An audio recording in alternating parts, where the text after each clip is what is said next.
వీడు నా మనవరాల్ని దూరం చేశాడు, మన వర్షాన్ని మనకు కాకుండా చేశాడు. తనెక్కడుందో కూడా తెలియదని వీడు అబద్ధం చెప్పాడు.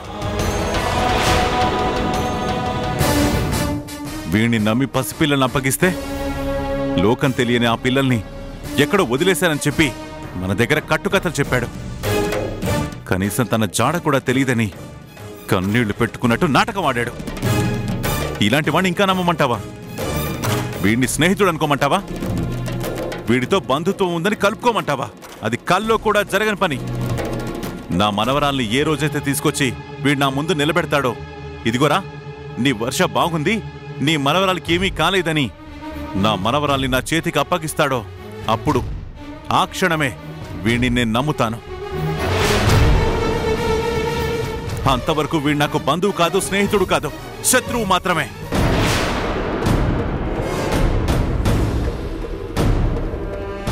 అన్నయ్య, మీరన్న దాంట్లో తిరిగేలేదు. ఈ సూర్యం మాటలు మాత్రమే చెప్తాడు, చేతల్లో తన అనుకున్నదే చేస్తాడు. ఈ ఇంటి మనిషిని దూరం చేశారు. మీరు బాధపడుతూ ఉంటే దూరంగా ఉండి నవ్వుకుంటున్నారు. మళ్ళీ ఇప్పుడొచ్చి ఇంకొక కొత్త నాటకానికి తెర తీశారు. ఇలాంటి వ్యక్తిని నమ్మకూడదన్నయ్యా. పాములాంటి ఈ మనిషి పగ పడతాడే తప్ప మమకారాన్ని పంచడు అని తెలుసుకోండి. ఇంకొక మాట మాట్లాడామంటే మర్యాదగా ఉండదు మహి. పాము నేను కాదు, నువ్వు. ఇంట్లో ఉంటూ ఇంటి ఉప్పు తింటూ ఈ కుటుంబం సర్వనాశనం కావాలని కోరుకుంటున్నది నువ్వు.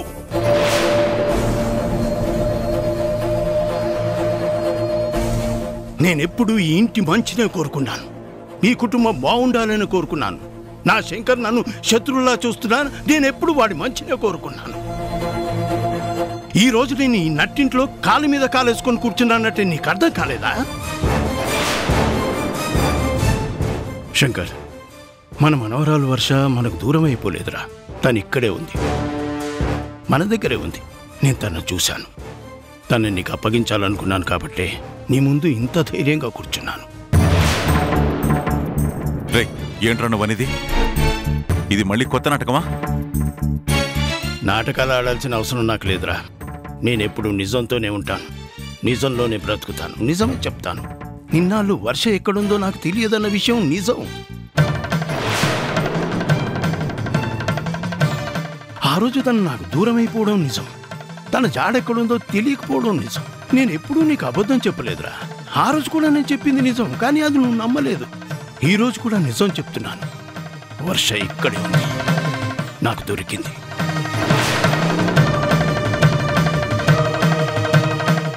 తనని ముందుకు తీసుకొచ్చి నిలబెట్టాలనుకున్నాను కాబట్టే నేను ఇలా వచ్చాను.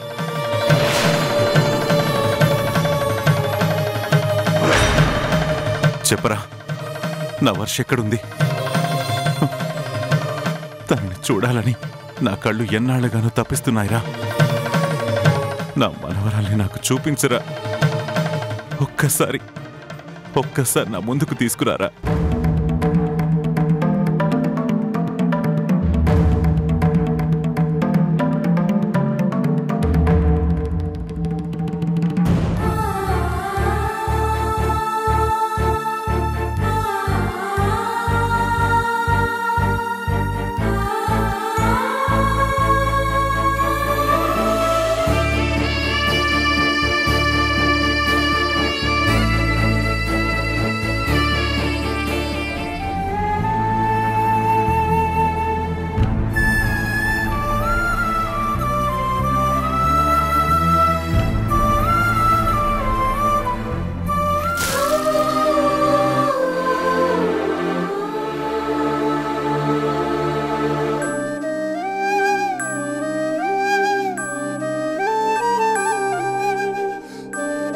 అత్తయ్య, ఆయన లేరా? ఫ్యాక్టరీలో పనుందని పొద్దున్నే వెళ్ళాడమ్మా. అట్నుంచి హాస్పిటల్కి వస్తానని అన్నాడు. అక్కడికి వచ్చాడేమో అనుకున్నాను, కానీ మీరిలా వచ్చారంటేనే రాధ అక్కడికి రాలేదని నాకు అర్థమైంది. హాస్పిటల్కి వస్తానని నాకు ఫోన్ చేశాడు, కానీ రాలేదు. తర్వాత ఎన్నిసార్లు ఫోన్ చేస్తున్నా ఫోన్ లిఫ్ట్ చేయట్లేదు. ఫ్యాక్టరీలో ఏదో పనుండుంటుంది, అందుకే ఉండిపోయి ఉంటారు. అమ్మ రాణి, జ్యూస్ అన్న తాగుతావా? నాకేం వద్దమ్మా.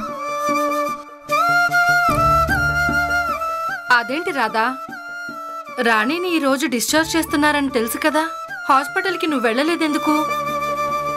వెళ్ళాలని అనుకున్నానమ్మా, కానీ ఫ్యాక్టరీలో వచ్చిన ఒక సమస్య వల్ల నేను వెళ్ళలేకపోయాను.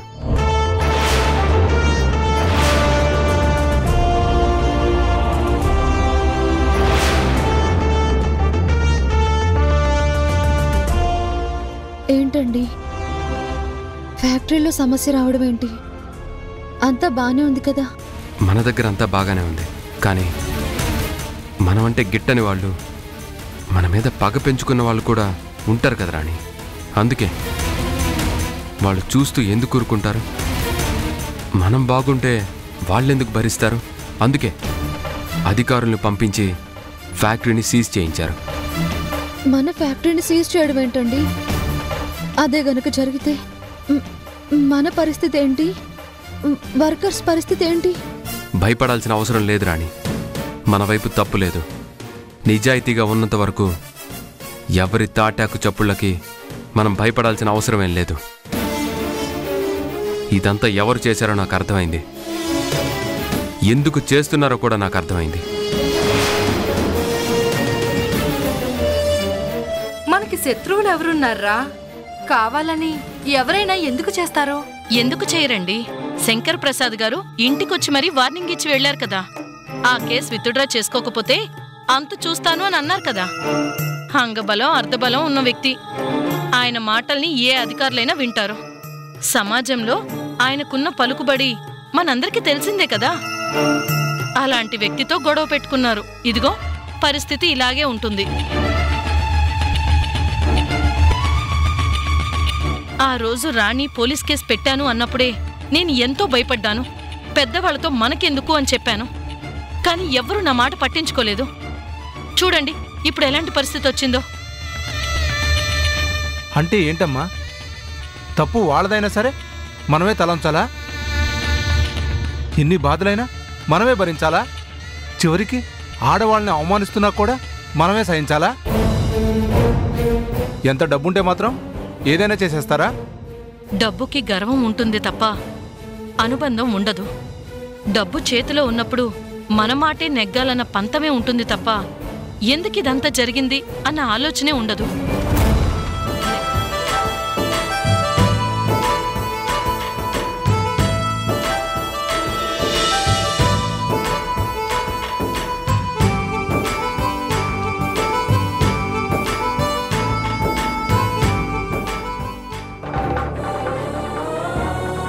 అమ్మా, అక్కడెవరు పడుకొని ఉన్నారు.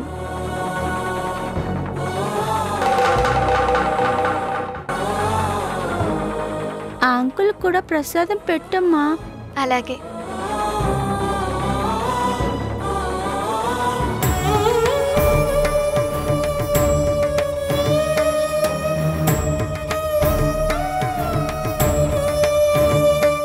సీత, నువ్వు ఆ ప్రసాదం ఇచ్చేసి వచ్చేసి నేను అక్కడ వెయిట్ చేస్తా. అలాగే.